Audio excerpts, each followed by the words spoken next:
आदाब, नमस्कार, सत श्री अकाल। मैं सुहैल अहमद और आप देख रहे हैं PKD news channel. Congress Delhi के प्रदेश अध्यक्ष देवेंद्र यादव की दिल्ली न्याय यात्रा तिमारपुर विधानसभा के मलकागंज से शुरू हुई और गोपालपुर में जाकर उसका समापन हुआ। मिल रहे जन समर्थन पर गोपालपुर के मंच से देवेंद्र यादव ने यात्रा में मौजूद सभी कार्यकर्ताओं का तहे दिल से धन्यवाद किया। गोपालपुर के वरिष्ठ कांग्रेस नेता प्रीतम भड़ाना ने अस्वस्थ होने के बावजूद मंच के आयोजन के साथ साथ दिल्ली न्याय यात्रा की रैली में चल रहे तमाम मेहनती जमीनी कार्यकर्ताओं के स्वागत के साथ साथ उनके जलपान का भी बहुत अच्छा इंतजाम किया।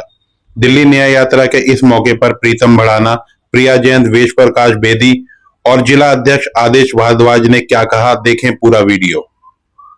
भारद्वाज जी, न्याय यात्रा जो चल रही है देवेंद्र यादव जी की, क्या आपको लगता है कि इससे प्रभाव आने वाले चुनाव में पड़ेगा? देखिए, कांग्रेस का दायित्व है कि गरीब, कमजोर, पिछड़े की आवाज कांग्रेस उठाती आई है। जब हम सरकार में थे तो नीतियां ऐसी बनाते थे जिनका इनको व्यक्तिगत रूप से लाभ होता था, और जो भारत दुनिया के सबसे गरीब और पिछड़े देशों में था, हमने दुनिया के सबसे शक्तिशाली देशों में भारत को शुमार किया। जब से पिछले 10 साल से केंद्र में मोदी जी की सरकार आई है और दिल्ली के अंदर केजरीवाल जी की सरकार आई है, लोगों की समस्याएं डे बाय डे बढ़ती जा रही हैं। दिल्ली शहर के अंदर श्रीमती शीला दीक्षित जी की सब सरकार थी कांग्रेस की। उस वक्त हमने इतना काम किया कि आज जब हम गली मोहल्ले में जाते हैं तो हर व्यक्ति यही कहता है कि जो काम शीला दीक्षित जी ने कर दिया दूसरा कोई कर नहीं सकता। और उसका अंतर बड़े सहज नजर आता है कि हमारी निगम पार्षद रही अमरलता सांगवान जी, मनदीप जी हमारे साथी हैं, BR चौधरी जी हमारे ब्लॉक अध्यक्ष हैं, सुरेंद्र कोच साहब हमारे झोड़ोदा से लड़े थे, दूसरे झोड़ोदा के ब्लॉक अध्यक्ष परवीन भड़ाना साहब हमारे साथ हैं। तो हम सब लोगों ने कांग्रेस के समय में नालियां, सड़कें, तमाम चीजें बनवाई, लेकिन आज वो हमारे द्वारा बनाई हुई नालियों की सफाई भी नहीं कर पाते, जिनकी वजह से गलियों में तो पानी भरता भरता लोगों के घरों में पानी भर जाता है। और पिछली बरसात में दिल्ली के अंदर 3 दर्जन से ज्यादा लोगों की डूब जाने से मृत्यु होगी। तो हम शहर के गंदे पानी को, बरसात के पानी को जो नाले बनाए थे, इनसे वो भी साफ नहीं हो पा रहे और 3 दर्जन से ज्यादा लोगों की मृत्यु होगी। जो आज इस शहर के अंदर किसी सीनियर सिटीजन की पेंशन नहीं लगती, किसी विकलांग की पेंशन नहीं लगती, किसी गरीब का राशन कार्ड नहीं बनता। स्कूलों में जो हम मनमोहन सिंह जी ने शुरू किया और कांग्रेस सरकारों ने शुरू किया कि गर्म वर्दी, ठंडी वर्दी, जूते, जुर्राब, कॉपी, किताब, वर्दी दिया करते थे और मिड डे मील भी देते थे। अब ना स्कूलों में मिड डे मील मिलता है, ना वर्दी मिलती है, ना जूते जुर्राब मिल रहे हैं। तो एक ऐसा शिक्षा का मॉडल है। दिल्ली के अंदर 83% स्कूलों में प्रिंसिपल नहीं है, लेकिन शिक्षा हम अच्छी दे रहे हैं। दिल्ली के अंदर इस साल 9वीं के क्लास कक्षा में 1,12,000 से ज्यादा बच्चे फेल हो गए, लेकिन हमारा शिक्षा मॉडल अच्छा है। ये कैसा शिक्षा मॉडल है, देश को गुमराह कर रहे हैं। अभी हमारे भड़ाना साहब बता रहे थे कि तिमारपुर में बालक राम हॉस्पिटल है, मेरे तो जन्म से पहले का है, कांग्रेस ने बनवाया था। लेकिन जब भी इस अस्पताल में कोई आदमी इलाज के लिए जाता था तो अगर बीमार होता था 2-4 दिन अस्पताल में दाखिल रहता था, डॉक्टर देखने के बाद 4 दिन बाद छुट्टी देता था, तो किसी को बिल नहीं देना पड़ता था, फ्री आते थे। हमने तो कभी किसी को पैसे देते देखा नहीं। तो जो फ्री की शिक्षा दी, फ्री हॉस्पिटल दिए, हमने हॉस्पिटल बनाए, हमने डॉक्टर लगाए, दवाइयां फ्री दी, हमने स्कूल बनाए, स्कूलों में व्यवस्था दी और शिक्षा फ्री दी, लेकिन हमने कभी इसको फ्री नहीं कहा। सिर्फ अंतर ये कि हमने उसको कभी फ्री नहीं कहा। आपके यहाँ नजदीक में जहांगीरपुरी कॉलोनी है, जहांगीरपुरी कॉलोनी श्रीमती इंदिरा गांधी ने आज से 50 वर्ष पहले बनाई थी। हर व्यक्ति को प्लॉट फ्री दिया था, ना तो लेने वाले ने कभी फ्री कहा, ना देने वालों ने कभी फ्री कहा। क्यों नहीं कहा? क्योंकि भगवान श्री कृष्ण ने गीता में कहा कि इस पृथ्वी पे जो जन्म लेगा वो कर्म करेगा, और कर्म करेगा तो उससे जो उसको फल मिलेगा, उसके फल से अपने परिवार का पालन पोषण करेगा और उसका कुछ हिस्सा दान भी करेगा। दिल्ली की जो न्याय यात्रा है, क्या आपको लगता है आने वाले समय दिल्ली की जो न्याय यात्रा है, दिल्ली की जो न्याय यात्रा है, क्या आपको लगता है कि आने वाले विधानसभा में इससे आपको फायदा मिलेगा? इससे हमें तो जो फायदा मिलेगा मिलेगा, लेकिन दिल्ली के लोगों को फायदा मिलेगा।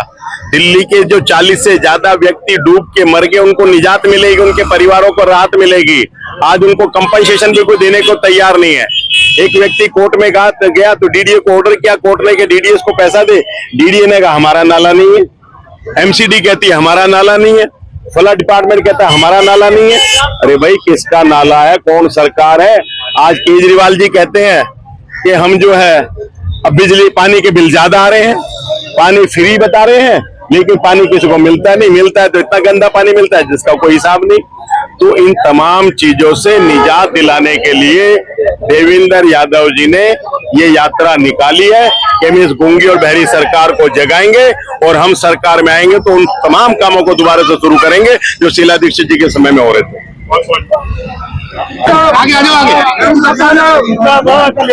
कांग्रेस कमेटी के अध्यक्ष, ब्लॉक कांग्रेस कमेटी के अध्यक्ष, सभी निगम पार्षद रहे, निगम पार्षद चुनाव लड़े, विधायक का चुनाव लड़े, सभी मेरे बुजुर्ग नौजवान साथी और उपस्थित माताओं बहनों, मैं सबका बहुत दिल की गहराई से धन्यवाद करना चाहता हूं कि आप लोगों ने इस दिल्ली की न्याय यात्रा को सफलतम बनाने में जो आपका योगदान रहा है, ये इतिहास के पन्ने में जरूर लिखा जाएगा, मुझे पूरा विश्वास है। और ये बात मैं इसलिए कह रहा हूं क्योंकि 5 दिन की जो यात्रा हमारी लगातार सड़कों पर रही है, बहुत सारे लोगों ने अपने दुख और दर्द हमारे साथ शेयर किए, बहुत सारे लोगों ने अपनी पीड़ा हमको बताने का काम किया, और कहीं ना कहीं मुझे ये महसूस होता है कि आज दिल्ली की जनता एक बहुत बड़े बदलाव के लिए तैयार है। आप लोग सब मिलकर जिस तरीके से दिल्ली को न्याय दिलाने की, उनके हकों को लड़ाई लड़ने का जो काम आप लोग कर रहे हैं, मैं इसके लिए भी आपको बहुत बहुत धन्यवाद करता हूं। ये यात्रा अगले 25 दिन और चलेगी और दिल्ली के हर विधानसभा क्षेत्र में पहुंचेगी।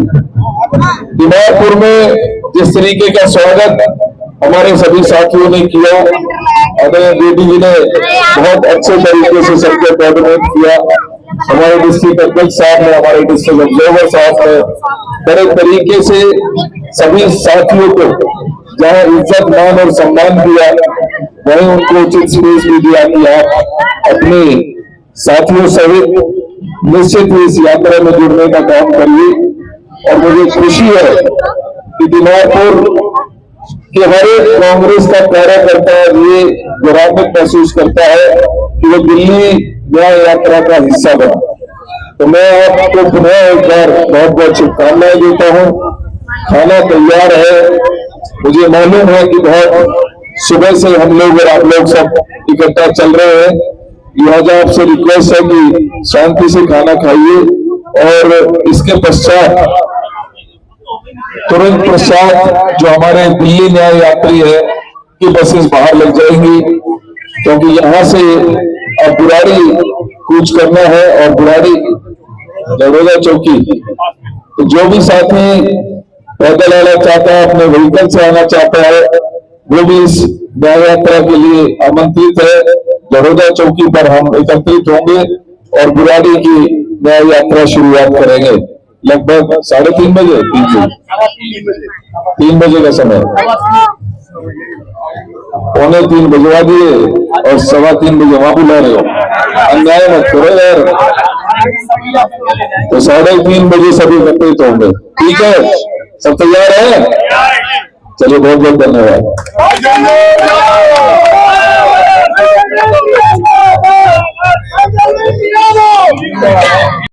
वेद प्रकाश जी, जिस तरीके से ये क्या नाम है, दिल्ली के अंदर न्याय यात्रा देवेंद्र यादव जी निकाल रहे हैं, इसका क्या उद्देश्य है, इस बारे में थोड़ा सा जानकारी दीजिएगा। और आपको क्या लगता है कि न्याय यात्रा के जरिए आगामी आने वाले चुनाव के अंदर इसका कोई असर पड़ेगा? हाँ, देखिए, हमारे कांग्रेस के नेता श्री राहुल गांधी जी से प्रेरणा लेते हुए हमारे दिल्ली प्रदेश अध्यक्ष देवेंद्र यादव साहब ने एक दिल्ली न्याय यात्रा निकाली है उसी तर्ज पर, क्योंकि दिल्ली के लोगों को न्याय दिलाने के लिए ये यात्रा है। दिल्ली के लोगों को जो झूठ और तूफान बोल करके केजरीवाल सरकार ने कोई भी काम नहीं किया, पानी गंदा दे रहे हैं और विधवाओं की पेंशन नहीं बना रहे, जो पुराने बुजुर्ग लोग हैं उनकी पेंशनें नहीं बन रही, राशन कार्ड काट दिए गए हैं, राशन कार्ड बन नहीं रहे, गरीब लोगों के साथ जो अत्याचार चल रहा है उसके विरोध में हमने ये दिल्ली न्याय यात्रा निकाली है। यानी कि दिल्ली के लोगों को न्याय दिलाने का हमारा उद्देश्य है। अब ये देखिए कि एक और तो मोदी सरकार, दूसरी ओर केजरीवाल सरकार, दोनों के जो कुकर्त हैं, दोनों के लिए जो झूठ हैं, जो जुमले हैं, जो पाखंड हैं, उनसे दिल्ली की जनता त्राही त्राही कर रही है। और आपने देखा होगा कि भारत जोड़ो यात्रा का इतना फर्क पड़ा था कि उससे मोदी सरकार हिल गई थी, मोदी सरकार घबरा गई थी। ये जोड़ तोड़ की जो अपनी अभी सरकार बनाने पे उम्दा आ गए और बनाई भी है, आपने देखा है। नहीं तो इनको बहुत बड़ा अहंकार हो गया था, इनका अहंकार तोड़ा था राहुल गांधी जी की भारत जोड़ो यात्रा ने। अब जो दिल्ली जोड़ो यात्रा चल रही है, जो दिल्ली न्याय यात्रा चल रही है, इससे केजरीवाल सरकार उखड़ फेंकेगी और भारतीय जनता पार्टी को भी मौका नहीं मिलेगा। कांग्रेस की सरकार आएगी, बुजुर्गों की पेंशन बनेगी, महिलाओं को उनका भत्ता मिलेगा और युवाओं को रोजगार मिलेगा, किसानों के भी उसमें ख्याल किया जाएगा और जो विद्यालय, स्कूल, हॉस्पिटल जिनकी हालत आज खराब है उन सब में बहुत सुधार किया जाएगा। हमारी इस यात्रा का लोगों से मिल करके, देवेंद्र यादव जी लोगों से मिल रहे हैं, उनकी समस्याएं पूछ रहे हैं। उनकी समस्या पूछेंगे नहीं, पता चलेगा नहीं तो समाधान कैसे होगा, इसलिए वो सड़कों पर निकले हैं। एक चीज और देखने में आई है, जब से न्याय यात्रा चालू हुई है उसके आपके शीर्ष नेता भी पार्टी छोड़ के गए हैं, इससे कितना फर्क, कितना डैमेज होगा पार्टी को, या कोई फर्क नहीं पड़ेगा? देखिए, जो जाना है वो तो जाएगा। आज हमें जरूरत है ऐसे लोगों की जो पार्टी के साथ कंधे से कंधा लगाकर चल सके, जुड़ सके। और हम तो एक जा रहा है तो 100 जुड़ रहे हैं। यदि हमारा एक नेता जा रहा है, ठीक है, जा रहा है, उसकी अपनी समस्या होगी, लेकिन 100 जुड़ भी रहे हैं। जिस तरीके से जमीनी कार्यकर्ता का आपने बुला के वो रहते उस तरीके से एक तरीके से लिया कि उन्हें भी एक तरीके से चांस दिया जाएगा, क्या आपको लगता है कि पार्टी का सिर्फ ये एक मोटो है या वाकई में जो जमीनी कार्यकर्ता उन्हें भी इस तरीके से चांस दिया जाएगा? इसीलिए दूसरे लोग ये समझते हैं कि जब ये जमीनी कार्यकर्ता ऊपर आ जाएंगे तो फिर हमारा असर क्या होगा, वो अपना जानने के लिए सोच रहे हैं। आज जमीनी कार्यकर्ता में से किसी को विधायक का टिकट देंगे जो इस बारी जो जमीन पर काम कर रहे हैं उनको वेरीफाई किया जा रहा है, उनको देखा जा रहा है, उनकी परीक्षाएं चल रही हैं और उनकी परीक्षाएं को देखा जा रहा है, उनकी कॉपियां चेक हो रही है नंबर एक हिसाब से। समझिए, जो अच्छा काम कर रहे हैं, क्षेत्र में पकड़ बनाए हुए हैं, लोगों में उठपैठ बना रहे हैं, लोगों की समस्याएं सुन रहे हैं, लोगों की समस्याएं का समाधान करने की कोशिश करते हैं, नहीं तो उस समस्याओं को लेकर पार्टी के पास जाते हैं, उन लोगों को आगे लाया जाएगा, उनको विधानसभा का इलेक्शन लड़ाया जाएगा। आप ये समझिए। धन्यवाद। और रावलपिंडी स्कूल है वहां से। प्रियाजन जी, जो ये दिल्ली न्याय यात्रा देवेंद्र यादव जी की जो निकल रही है, जो मलकागंज से लेके अभी गोपालपुर गांव में खत्म हुई और गोपालपुर गांव के अंदर जो जन समर्थन मिला, इस बारे में आप क्या कहना चाहेंगी? क्योंकि देखिएगा, बहुत अच्छा इंतजाम प्रीतम, क्या नाम है, हमारे बड़ाना भाई ने करा था, प्रीतम बड़ाजानी जी ने। इस पे आप क्या कहना चाहेंगी? देखिए, सबसे पहले तो मैं मुबारकबाद देना चाहूंगी दिल्ली के एक एक कार्यकर्ता को। राहुल गांधी जी ने जो भारत जोड़ो न्याय यात्रा हमारे लीडर ने शुरू करी, उसी की तर्ज पे दिल्ली जोड़ो यात्रा देवेंद्र यादव जी के नेतृत्व में पूरी दिल्ली में निकल रही है। और आज तिमारपुर विधानसभा 70 की 70 विधानसभा कवर होनी थी फर्स्ट फेज में, आज तिमारपुर विधानसभा को कवर किया गया। लोगों का जन समर्थन भरपूर मिला। महिलाएं, बहनें, बच्चे, बुजुर्ग सवाल कर रहे हैं अरविंद केजरीवाल की सरकार से, 10 सालों का हिसाब मांग रहे हैं, राशन का हिसाब मांग रहे हैं, हैं, पेंशन का हिसाब मांग रहे हैं, टूटी फूटी सड़कों का, गलियों का, नालियों का हिसाब मांग रहे हैं, कोरोना वॉरियर्स हिसाब मांग रहे हैं। कब इन सबको न्याय मिलेगा? दिल्ली इतनी पॉल्यूटेड हो चुकी है कि हम हिसाब मांगते हैं कि अगर हमारे पास से एक मेहनत कश ने जो अपना टैक्स दिया, उसके पास से जो पैसा गया, उसका दिल्ली का तुमने क्या उद्धार किया? आज लोग शीला दीक्षित की दिल्ली को याद कर रहे हैं कि शीला दीक्षित जी के समय के 15 सालों के कार्यकाल में जो विकसित दिल्ली को मॉडल किया गया था, आज उसको कहां पहुंचा दिया गया है। इसी संदर्भ में आज देवेंद्र यादव जी को भरपूर समर्थन मिला पूरी तिमारपुर विधानसभा से। गोपालपुर गांव आकर के बड़े बुजुर्गों के समर्थन से ये कार्यक्रम को समापन किया गया, जिसमें गांव के सभी सरपंच, सभी बड़े लोग उपस्थित थे, जिसकी अध्यक्षता हमारे बड़े भाई प्रीतम सिंह भड़ाना जी ने करी। यहाँ पे खाने की व्यवस्था से लेके, लोगों की व्यवस्था से लेके हर तरीके से देवेंद्र यादव जी का स्वागत किया गया।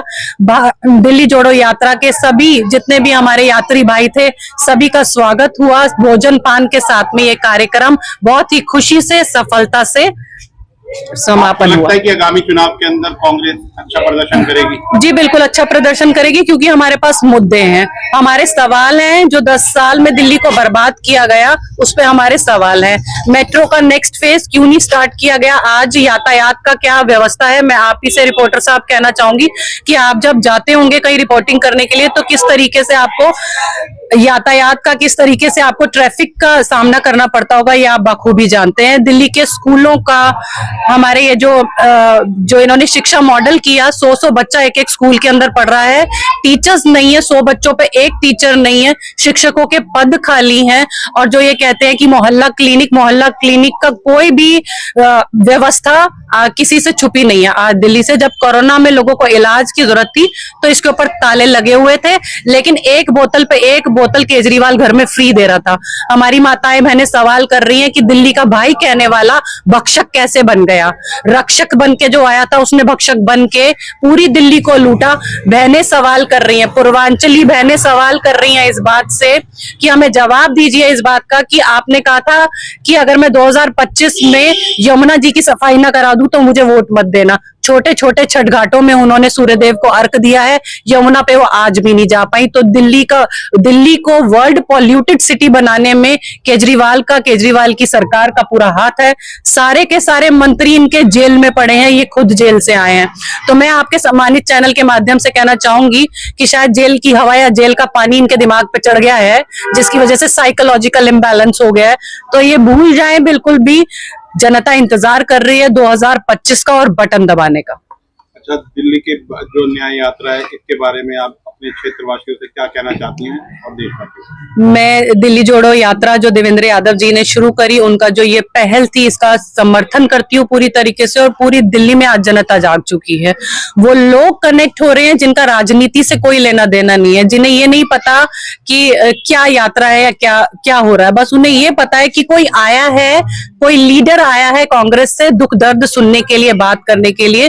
तो घर घर से बच्चे निकल के आ रहे हैं, घर घर से महिलाएं निकल के आ रही हैं। कोई कह रहा हमारा राशन कार्ड नहीं बना, किसी को पेंशन नहीं मिली, हर किसी की अपनी अपनी समस्या है। किसी को इलाज नहीं मिल रहा अस्पतालों में, किसी के बच्चों का एडमिशन नहीं हो रहा, हर स्तर पे लूटा जा रहा है। आज माइनॉरिटी भी, आज अनुसूचित जाति भी हर तरीके से खतरे के अंदर है।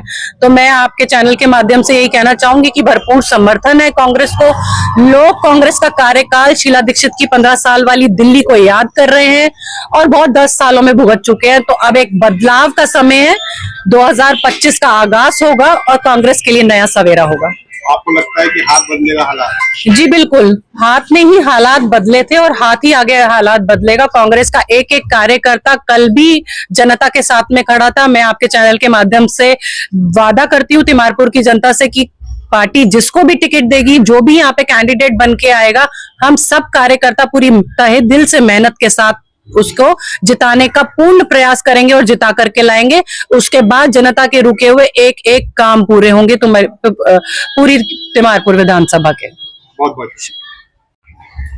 प्रीतम भड़ाना जी, जो आपने मतलब ये आज जो दिल्ली न्याय यात्रा देवेंद्र यादव के द्वारा निकाली गई थी और समापन आपके इलाके गोपालपुर में हुआ, इस बारे में आप क्या कहना चाहेंगे? और आप इस पे बताइएगा कि आपने कैसा महसूस किया? आपको लगता है कि यहाँ पे जनता का सपोर्ट आपकी कांग्रेस को है? देखिए, तिमारपुर विधानसभा में कांग्रेस को जनता का समर्थन पूरा है। जैसे हमारे जिलाध्यक्ष है आदेश भारद्वाज जी, परसों उन्होंने शॉर्ट टाइम मीटिंग बुलाई थी इसी सिलसिले में कि भाई तिमारपुर की यात्रा के बारे में कार्यकर्ताओं को इकट्ठा किया, तो कुछ उसमें शामिल हो पाए, कुछ काम भी होते नहीं हो पाए। उसमें निर्णय हुआ कि आप, हमें बताया गया कि आपके यहाँ समापन है, तो हमारी उन्होंने जिम्मेवारी लगाई। जो उन्होंने जिम्मेवारी दी हमें दी कि भाई समापन का प्रोग्राम आप देखेंगे। हमारा वो काम चैप्टर था, हमने वो देखा। यात्रा बड़ी अच्छी रही, लोगों का समर्थन बहुत मिला। और जैसे कि अभी आपने कहा कि तिमारपुर में कांग्रेस का विधानसभा में क्या होगा, तिमारपुर में कांग्रेस का पहले से बहुत बेहतर है, पर हमें अपनी एकजुटता भी दिखानी होगी। आपको लगता है इस बार तिमारपुर के अंदर कांग्रेस की सीट आ सकती है? बिल्कुल आ सकती है, बस अब तक कैंडिडेट अच्छा हो, कैंडिडेट पर भी निर्भर करेगा। जैसे कांग्रेस ने अभी एक चलन चलाया है कि इंटरव्यूज में ये सब कुछ चीज अपने रेज्यूम दिए, हाँ, उनका भी मालूम है। तो आपको लगता है कि जो स्थानीय कार्यकर्ता है उसको भी इसमें मौका दिया जा सकता है? बिल्कुल स्थानीय को ही देना चाहिए। नहीं, कई बार ऐसा होता है कि पैराशूट से भी उम्मीदवार नहीं, पैराशूट से ही तो फिर कांग्रेस को नुकसान होता है। नहीं, अगर हमें नुकसान से बचना है तो लोग स्थानीय को पसंद करते हैं। लोग अभी से कह भी रहे हैं कि स्थानीय है या जो पहले चुनाव लड़ चुके हैं, कोई भी है, उन्हीं में से किसी को मौका दे। बहुत से कैंडिडेट ऐसे भी हैं तिमारपुर विधानसभा के अंदर जो सालों साल सोए हुए बैठे थे, लेकिन इलेक्शन के वक्त जाग चुके हैं। हाँ, एक दो लोग ऐसे हैं। तो यही मानना है कि देखिएगा इलेक्शन के अंदर हर जगह पे बाहुबल और एक, मैं नाम नहीं लूंगा, एक कैंडिडेट जो आज न्याय यात्रा में भी शामिल नहीं था, उसे सचिव भी बताते हैं दिल्ली में, ऑल इंडिया का AICC में, वो हर 5 साल बाद 2 महीने के लिए हमारे क्षेत्र में आते हैं और पोस्टरबाजी करते हैं कि मुझे टिकट मिल रहा है। तो इन लोगों को हम बिल्कुल बर्दाश्त नहीं करेंगे। क्लियर बात है। कांग्रेस कार्यकर्ता को अगर आपको काम कराना है तो आपको स्थानीय कैंडिडेट देना होगा। हम पैराशूट से कैंडिडेट आएगा तो कार्यकर्ता समर्थन नहीं करेगा। यहाँ पे कुछ स्थानीय नेता भी हैं जो पैराशूट के जरिए से आना चाह रहे हैं, उनके बारे में आप क्या कहते हैं? नहीं, स्थानीय कोई भी आ जाए, हम सबके साथ है। नहीं, वो पैराशूट नहीं कह सकते आप उन्हें। उसको पैराशूट ही कहेंगे कि पहले जो जमीनी कार्यकर्ता हैं जो मेहनत कर रहे हैं जी, उनको मौका ना देके जो सालों साल तक नहीं आए, लेकिन अब वो पोस्टरों में भी दिख रहे हैं। और नहीं, उनको पार्टी देखेगी उनका रिकॉर्ड क्या है, नहीं देना चाहिए। पार्टी को उन्हें देना चाहिए जो पिछले 5 साल से कितनी उसने कांग्रेस के लिए मीटिंगें करी हैं, कितने लोगों को जुड़ाव किया, कितनी सदस्यता में उनका पार्टिसिपेट रहा है। तो अब इन सब चीज का आकलन देखा जाएगा। आकलन देखा जाएगा तो कार्य भी तो देखा जाएगा, उन्होंने क्या क्या किए हैं, अपने क्षेत्र के लोगों से कितना जुड़ाव है। मैं तो कहता हूँ माननीय देवेंद्र यादव जी बड़े सुलझे हुए हैं, मेंबर है AICC के भी, और कई बार विधायक रहे हैं। लोगों ने, अब जब मैं न्याय यात्रा के लिए लोगों से कहने गया कि जी हमारे यहाँ गांव में देवेंद्र जी आ रहे हैं, तो मुझे 3-4 किराएदार ऐसे मिले, किराएदार जो कभी बादली विधानसभा में रहते थे। तो उन्होंने क्या, ये वो देवेंद्र बादली वाले आ रहे हैं? कह रहे भाई ये तो बहुत काम करने वाले आदमी थे, इन्होंने बड़ा विकास किया है बादली में, मैंने कभी नहीं जाके देखा। तो वो सुलझे हुए नेता हैं। अगर वो इस तरह जमीनी नेता को टिकट देंगे, वो जमीनी नेता रहे हैं, अगर उनकी सोच वही होगी तो 100% दिल्ली में हमारी पूरी भागीदारी होगी सरकार के अंदर। हमारे बिना सरकार नहीं बन पाएगी। जैसे राहुल गांधी जी ने मोहब्बत की दुकान जी खोली थी दिल्ली के अंदर, देवेंद्र यादव जी दिल्ली के अंदर न्याय का वो लेके चल रहे हैं, तो आपको लगता है कि इससे बदलाव आएगा? बदलाव दिख रहा है, आएगा नहीं, आ रहा है, दिख रहा है बदलाव 100% आएगा। देखिए, राहुल जी ने न्याय यात्रा शुरू की तो हम कितनी सीट, 50 से नीचे थे लोकसभा में। राहुल जी की यात्रा ने ही हम 100 पे पहुंचा दिए। आज हम दिल्ली में एक भी सीट पर नहीं है। मेरा मानना है देवेंद्र यादव जी की ये जो यात्रा शुरू हुई है, इस यात्रा के बाद अगर इन्होंने टिकटों में पारदर्शिता दिखाई, तो मैं आपको यकीन दिलाता हूं कि हम अच्छी खासी सीटें लेके बहुत अच्छा प्रदर्शन करेंगे। सीनियर लीडर होने के नाते आप क्या कह सकते हैं कि इस बारी इन सब चीजों की वजह से न्याय यात्रा या जो भी कांग्रेस कर रही है उससे आपकी कितनी सीट आने की उम्मीद है? मैंने तो जो सोचना है, मेरा तो इरादा पूरा लेने का होता है कार्यकर्ता का, तो मैं तो 70 के 70 मांगूंगा आपसे, लेकिन मुझे 40-42 की पूरी उम्मीद है। मतलब कहने का मतलब ये हम सरकार बनाएंगे, सरकार आप लोग हमारी सरकार बनेगी और बिल्कुल 100% हमारी सरकार बनेगी। बहुत बहुत